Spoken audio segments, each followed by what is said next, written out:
ভাবো যদি তোমার এমন শক্তি থাকতো যা দিয়ে তুমি কাউকেই নিজের মতো করে কন্ট্রোল করতে পারো। বসকে কনভিন্স করা, বন্ধুকে নিজের কথায় মানানো, বা এমনকি কোনো অচেনা মানুষকে নিজের ইশারায় নাচানো। এটা কোনো জাদু নয়, এটা সাইকোলজির সবচেয়ে ডার্ক কোণা, যা শক্তিশালী মানুষেরা ব্যবহার করে। আর আজ তুমি এটা শিখবে। কিন্তু সাবধানে শোনো, এটা কেবল শিক্ষা উদ্দেশ্য, ভুলভাবে ব্যবহার করো না, কারণ ট্রিকটা এতটাই শক্তিশালী যে এটা জেনে তোমার চিন্তা বদলে যেতে পারে। হয়তো তুমি এজন্য প্রস্তুত নও, তবু দেখো, এখন গেম শুরু করা যাক। Trick 5, the illusion of choice. কখনো ভেবেছো মানুষ কেন তোমার ইচ্ছামতো সিদ্ধান্ত নেয় না? কারণ তাদের মনে হয় তারা নিজেই নিয়ন্ত্রণে আছে, কিন্তু আসল এক্সপার্টরা তাদের এমন চয়েস দেয় যাতে তারা তোমার মতোই চিন্তা করে। কিভাবে? ধরো তুমি তোমার বন্ধুকে চাও যে সে তোমার সঙ্গে বাইরে যাবে। যদি তুমি সরাসরি বলো চল বাইরের দিকে যাই, সম্ভবত সে না বলবে। কিন্তু যদি তুমি তাকে অপশন দাও, ভাই বাইরে যেতে চান, পিৎজা হাট না ডোমিনোস, এখন খেলা বদলে গেল। এখন তার মনে হচ্ছে সে নিজেই সিদ্ধান্ত নিচ্ছে, কিন্তু সত্যি কথা হলো তুমি তার চয়েস সীমাবদ্ধ করে দিয়েছো, এবং যে কোনো পরিস্থিতিতে সে হ্যাঁ বলবে।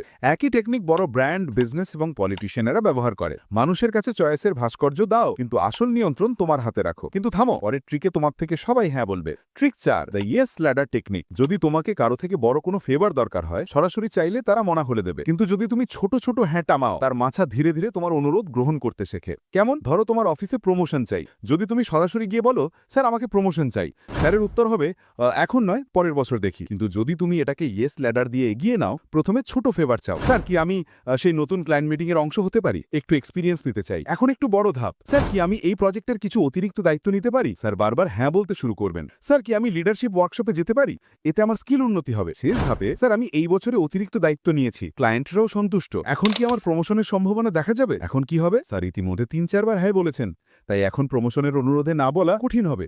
তিনি অনুভব করবেন তুমি ধীরে ধীরে ভ্যালু দেখিয়েছো এবং প্রমোশনের যোগ্য হয়েছো। একই ট্রিক সেলসম্যান, পলিটিশিয়ান এবং লিডার্সরা ব্যবহার করেন, মানুষকে ছোট ছোট হ্যাঁ দিতে অভ্যস্ত করে তারপর বড় ফেভার আশা করা। পরের ট্রিক থেকে তুমি কারো গিল্টি বাটন টিপতে পারবে। Trick 3, the guilt trap. মানুষ সবসময় লজিক্যাল নয়, কিন্তু আবেগপ্রবণ তারা নিশ্চয়ই। যদি তুমি কাউকে দোষী, বোধ করাতে পারো, সে তোমার কথায় মানতে বাধ্য হবে। কিভাবে? ধরো তুমি কারো থেকে গাড়ি চাইছো, সরাসরি বলো না ভাই কি আমি তোর গাড়ি নিতে পারি, 90% মানুষ মনা করবে। বরং বলো আরো মনে আছে আমি তো আগে তোর সাহায্য করেছি, শেষবার তো আমি তোমায় 2000 টাকা দিয়েছিলাম, মনে আছে?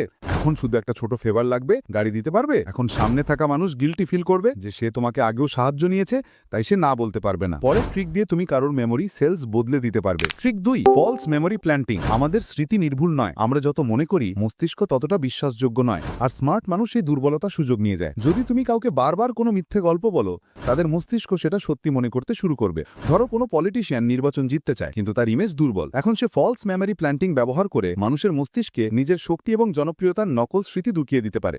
র্যালিতে সে বলবে এই শহরে যখন বেকারত্ব ছিল আমি একাই 5000 লোককে চাকরি দিয়েছি। পরের বার মিডিয়ায় বলবে আমাদের আগে মানুষ দারিদ্র্যের মাঝে ছিল, কিন্তু আমরা এসে 70% মানুষকে আর্থিকভাবে উন্নত করেছি।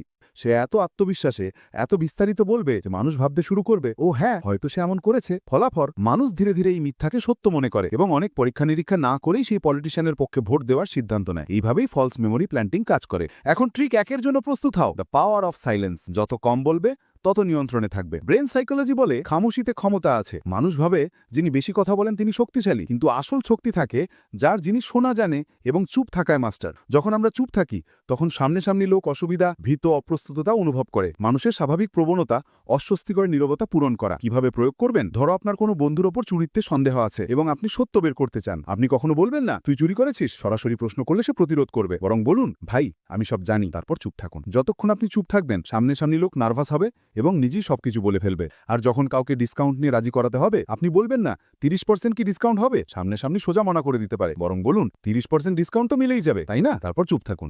সেলসে এই ট্রিক খুবই শক্তিশালী। আপনি চুপ থাকলে সামনাসামনির লোক নিজেই ডিল ক্লোজ করার জন্য হ্যাঁ বলবে। যখন কোনো বিতর্কে জিততে না পারো, যদি তোমার কোনো বন্ধু বা শত্রু যুক্তি দিচ্ছে, ব্যর্থ হলে ঝগড়া না করে শুধু তার চোখে তাকিয়ে হাসো। সামনাসামনি লোক নিজের যুক্তিতে সন্দেহ করতে শুরু করবে। যখন কাউকে প্রভাবিত করতে হবে কম বলো, চিন্তা করে বলো।